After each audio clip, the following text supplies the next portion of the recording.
Bonsoir à toutes et à tous, j'espère que tout le monde va bien et que vous avez passé une agréable semaine de trading. Avant de démarrer cette vidéo, comme d'habitude, le petit message d'avertissement.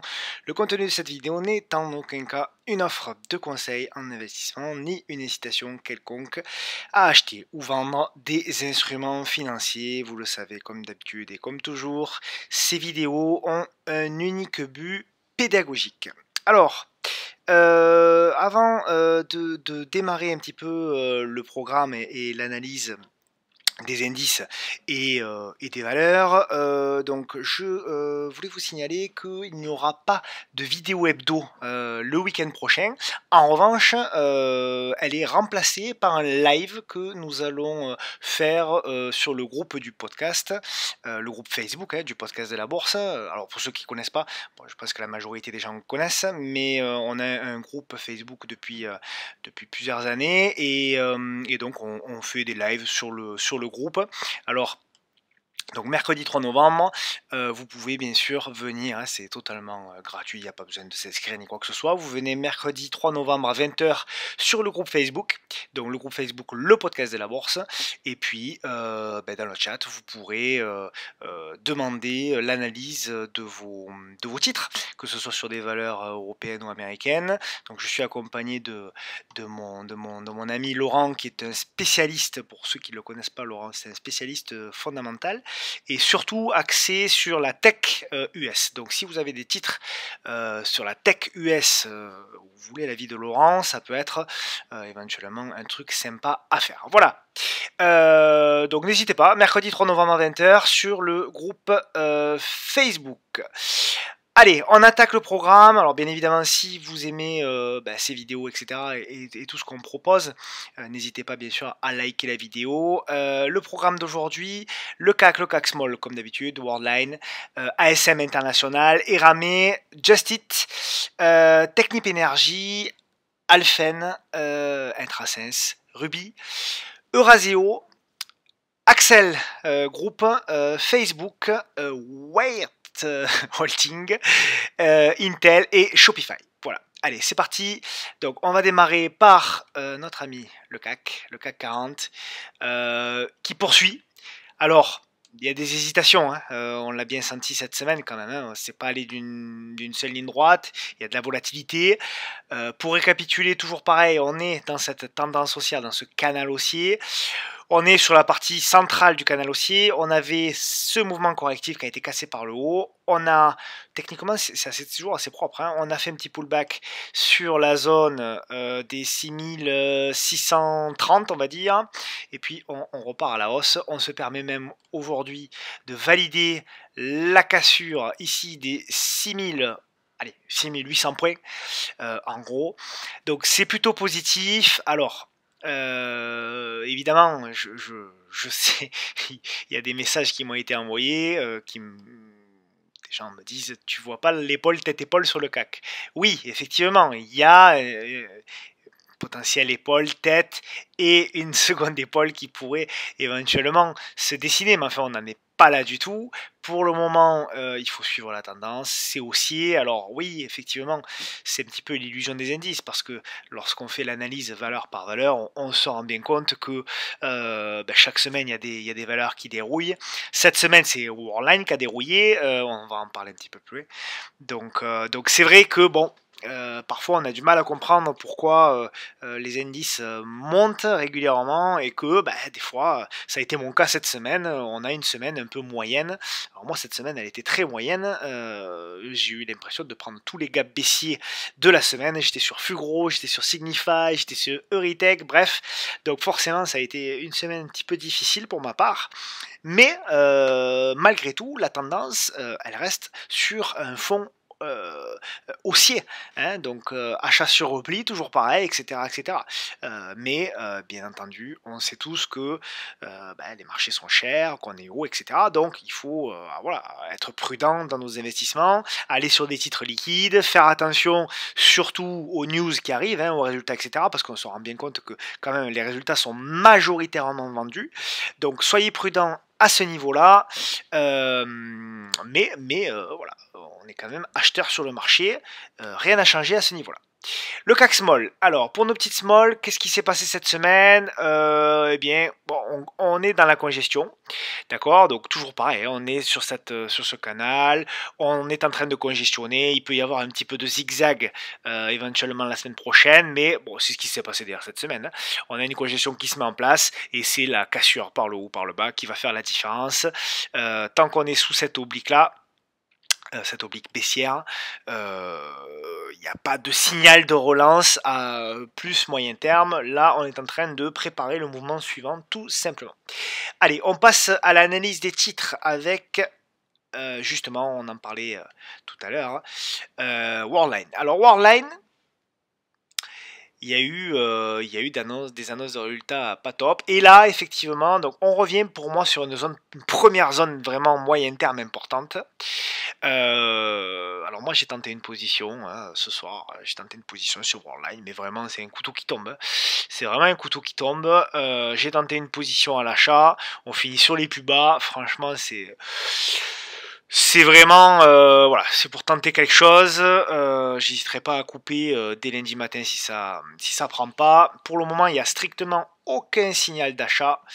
Donc voilà, c'est une première position au cas où, histoire de. Mais effectivement, on a une zone de travail ici, etc. Mais pour le moment, au-delà de ça, il n'y a pas vraiment de signal. Qu'est-ce qu'il faut attendre?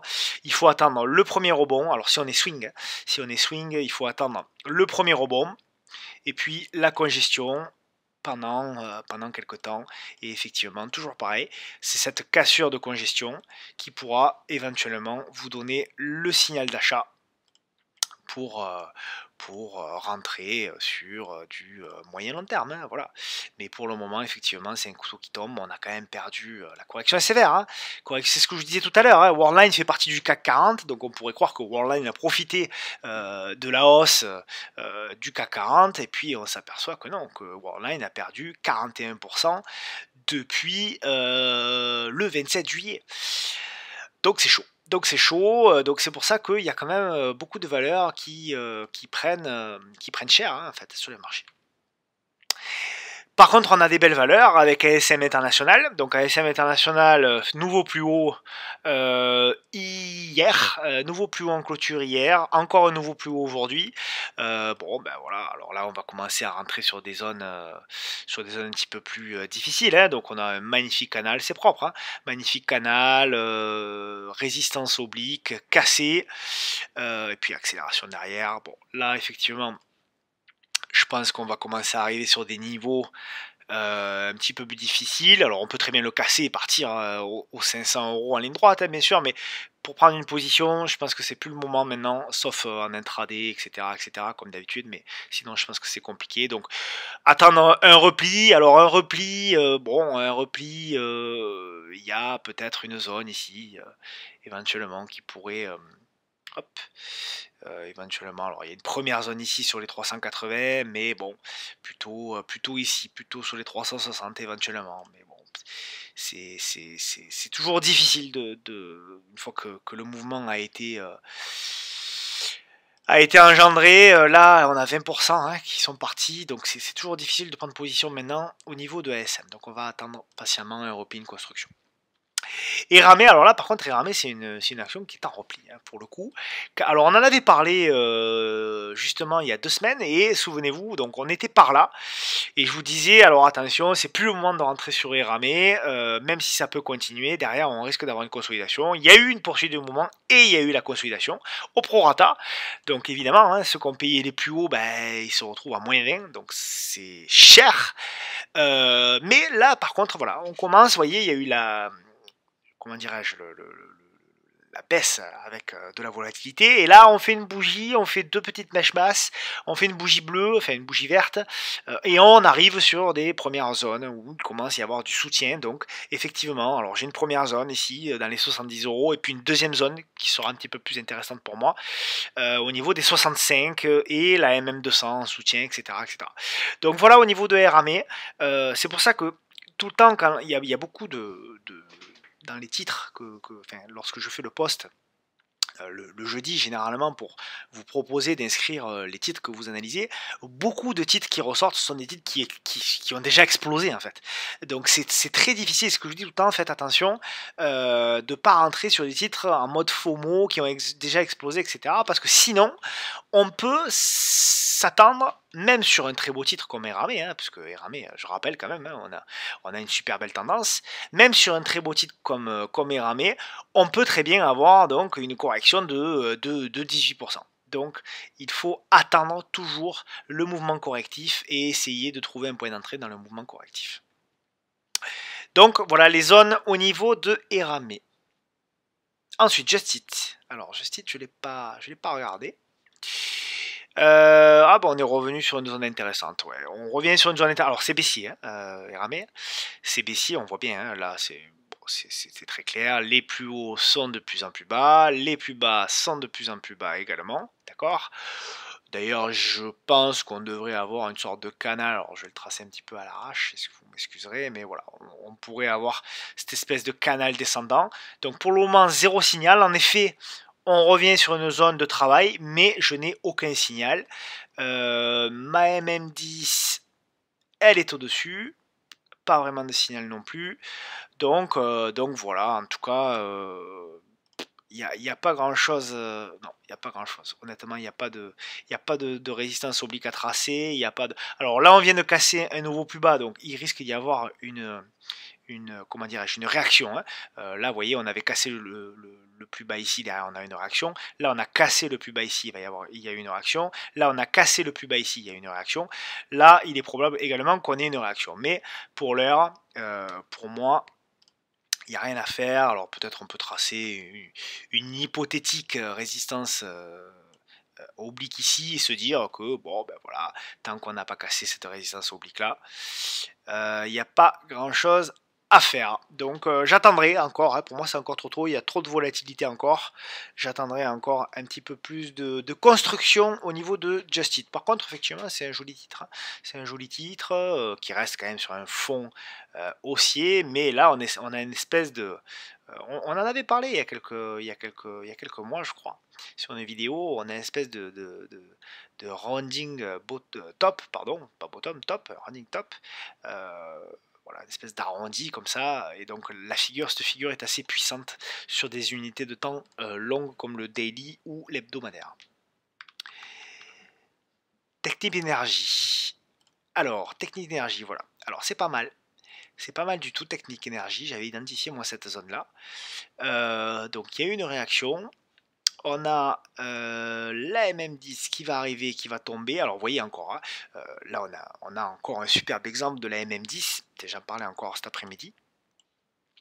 On a un super exemple de la MM10 avec, regardez un petit peu comment elle accompagne toute la hausse. Quelqu'un qui a acheté suite à la congestion ici, qui a acheté la cassure de la congestion et qui ensuite s'est laissé porter par la MM10, il est potentiellement sorti qu'ici, quoi. Donc il a eu 80% du mouvement de hausse. Donc alors ça marche pas toujours, bien sûr, la MM10 ça marche pas toujours, mais quand même, là vous voyez, là aussi ça avait bien marché. Derrière on a eu la correction et on voit bien que le signal d'achat n'a été donné qu'à partir d'ici, avant la nouvelle hausse, et le signal de vente ici, etc. etc. Donc souvent, c'est ce que j'explique régulièrement, la MM10 peut être presque suffisante à elle-même pour pouvoir trader, à condition d'être dans de la volatilité. Parce qu'évidemment, si on est sur une MM10 qui est plate, ça ne nous donne aucun signal. Mais lorsqu'elle est en tendance, comme ici en tendance haussière ou comme ici en tendance baissière, effectivement, on a des indications. Donc au niveau de technique énergie, bon, à surveiller la semaine prochaine, si notamment on repasse au-dessus des 13,41 €, pourquoi pas tenter un achat au niveau de Technique Énergie. Alors au niveau des fondas, il n'y a pas de souci. Hein. Au niveau des fondas, Technique Énergie, beaucoup de trésors. Je crois qu'elle capitalise au niveau de sa trésorerie, de mémoire, ou pas très loin. Donc pour moi, c'est un titre à garder éventuellement en fond de portefeuille pour les mois, voire les années à venir. Alphen, pareil, c'est un joli titre. Alors j'ai une position moi sur Alphen. Voilà, j'avais pris une position sur l'appui de la zone de polarité. J'avais pris l'achat au-dessus des 86,95 €. Alors j'ai pensé qu'on allait bloquer sur cette résistance à 95 €. Visiblement ça n'a pas été le cas, donc je pense qu'il y a encore un petit peu de marge au niveau de Alphen. On peut aller chercher peut-être déjà les 100 hein, prix rond, et puis peut-être les 102, voire le haut là. Alors attention parce que c'est un biseau ascendant quand même, hein, ça reste un biseau potentiellement ascendant. Donc à un moment donné on va avoir le drop, hein, on va avoir le mouvement correctif assez puissant, mais en attendant c'est haussier, il n'y a rien à faire, il y a rien d'autre à rajouter, il n'y a rien d'autre à dire.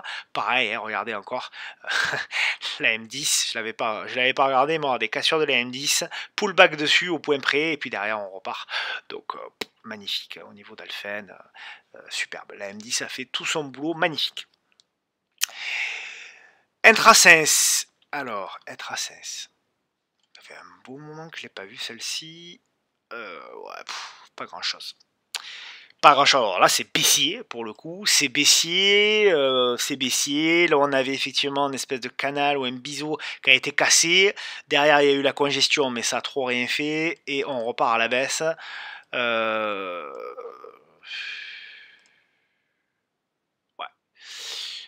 voilà. En gros, tant qu'on est sous ça, moi je toucherai pas. Je toucherai pas. En plus, c'est une biotech et quand on voit les annonces. Qu'il y a sur les biotech en ce moment, voilà, ça peut faire peur. C'est baissier, on est sous la M200 qui descend. La M10, ouais, on est au-dessus de la M10, mais enfin, c'est pas fabuleux. Donc j'attendrai au moins le passage au-dessus des 0,60 pour être à 16, sincèrement. Ruby. Alors Ruby, ça y est, on revient sur le niveau que... Alors pareil, on l'avait analysé il y a plusieurs mois, hein, Ruby, et je disais que moi je serais intéressé potentiellement lorsqu'on reviendrait sur les derniers plus bas, tout en sachant que les derniers plus bas sont susceptibles d'être cassés au niveau de Ruby. Hein. Mais voilà, alors moi j'ai une alerte sur cette oblique là, je sais pas si elle est probante, mais en tout cas j'ai une alerte ici. Si on fait une cassure de la résistance oblique, tant qu'on ne casse pas les derniers plus bas, effectivement je pourrais tenter une position en mode rebond, etc. Au niveau de Ruby, mais voilà, ça reste baissier, etc.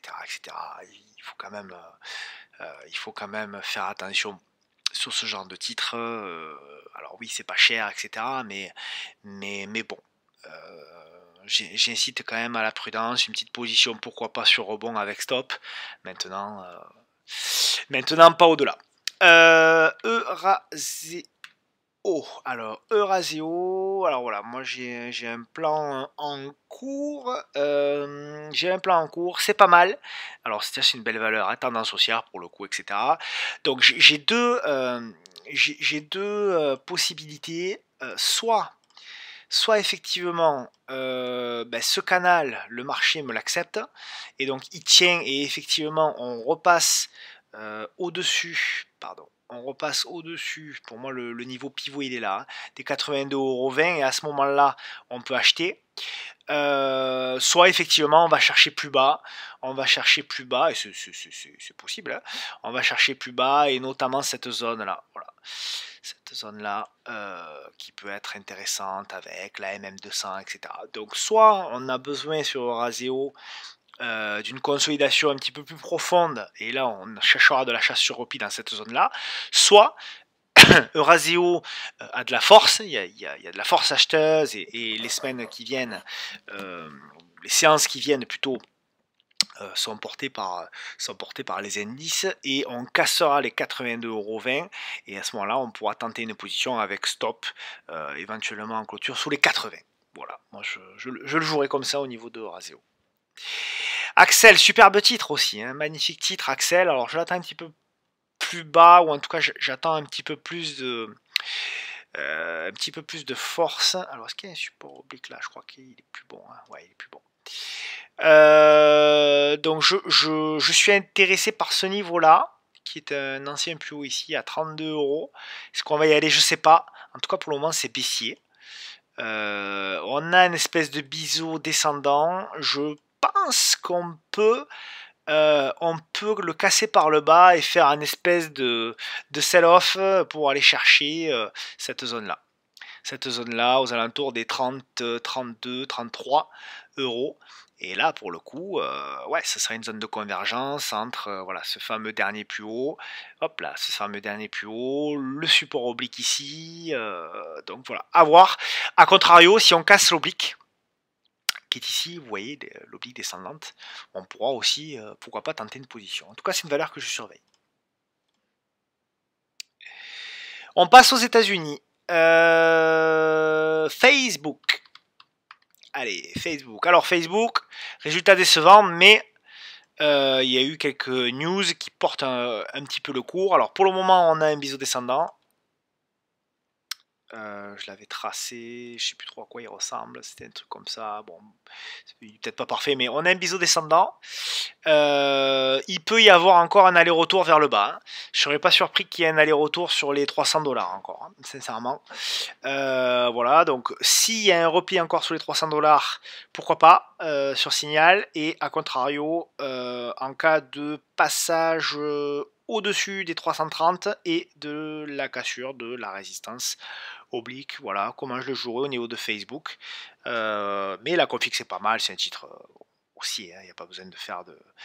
Quand j'éloigne sur le long terme, il n'y a pas besoin de... Alors c'est un joli repli, hein, parce que quand même on a baissé de, alors au plus bas de 20%, et là on est encore à 15% en dessous des plus hauts.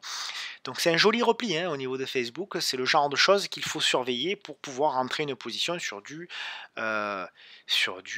moyen long terme, hein. Alors WTRH, dis donc, on dirait un code Minitel, le code ULA.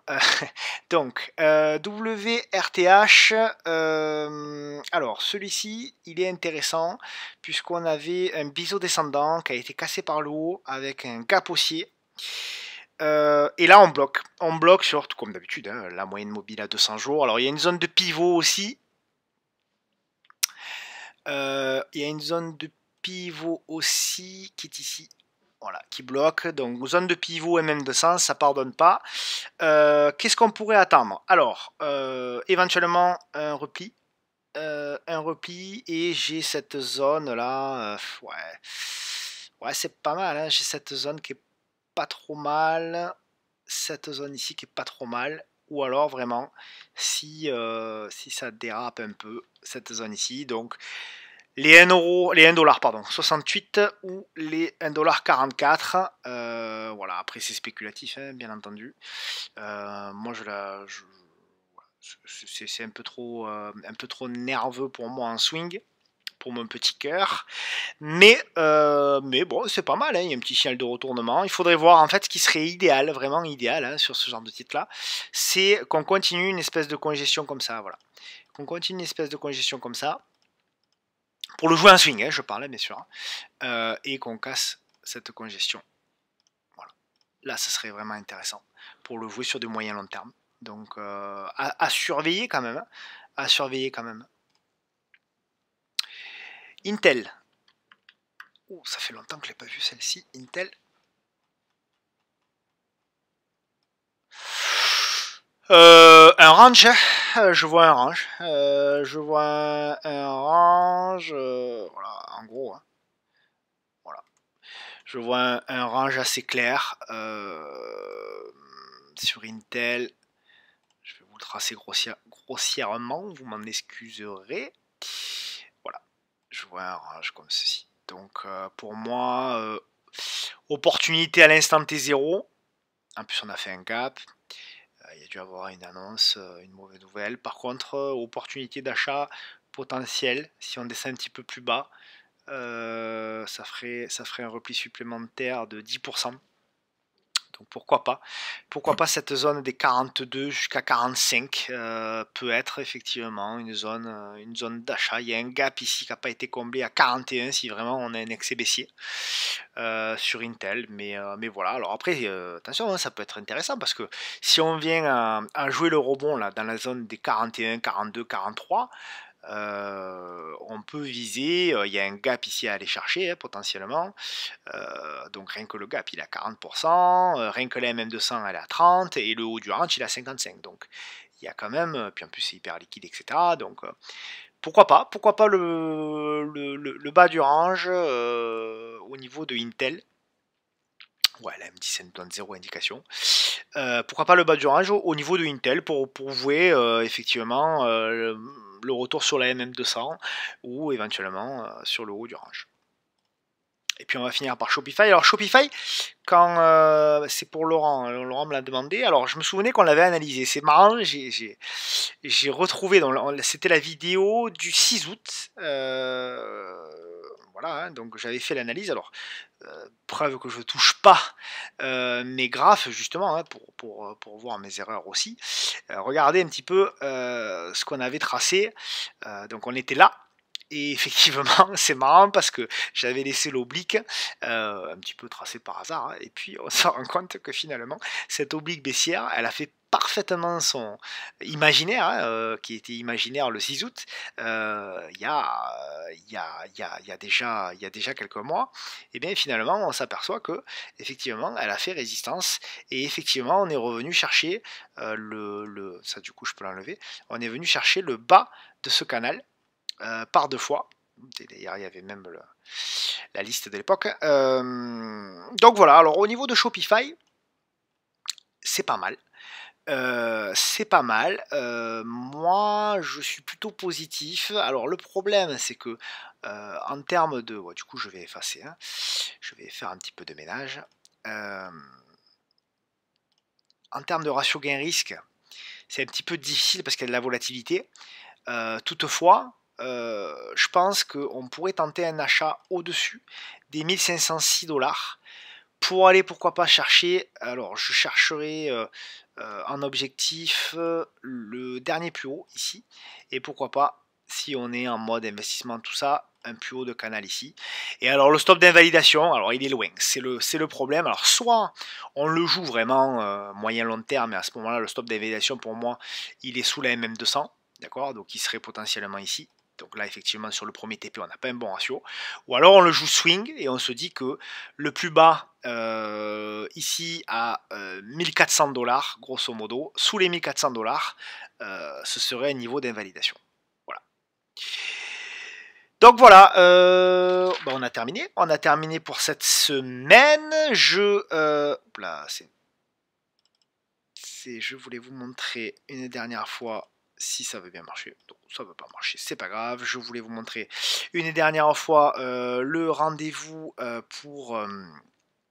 comment dirais-je, pour le live, hein, donc je vous rappelle, hein, mercredi 3 novembre, ça y est, ça s'ouvre, c'est mon Mac qui commence à fatiguer lui aussi sur cette fin de semaine, donc mercredi 3 novembre à 20h sur le groupe Facebook, le podcast de la bourse, venez avec vos titres, c'est 100% gratuit, sans inscription, et on aura un immense plaisir de se voir pendant 2 heures avec Laurent et analyser vos titres. Je vous souhaite un excellent week-end. Vidéo hebdo, donc pas de vidéo hebdo, je vous rappelle, la semaine prochaine. La vidéo hebdo reprendra le week-end suivant. Je vous souhaite encore une fois un très bon week-end. Reposez-vous, prenez soin de vous. Ciao, ciao, à bientôt.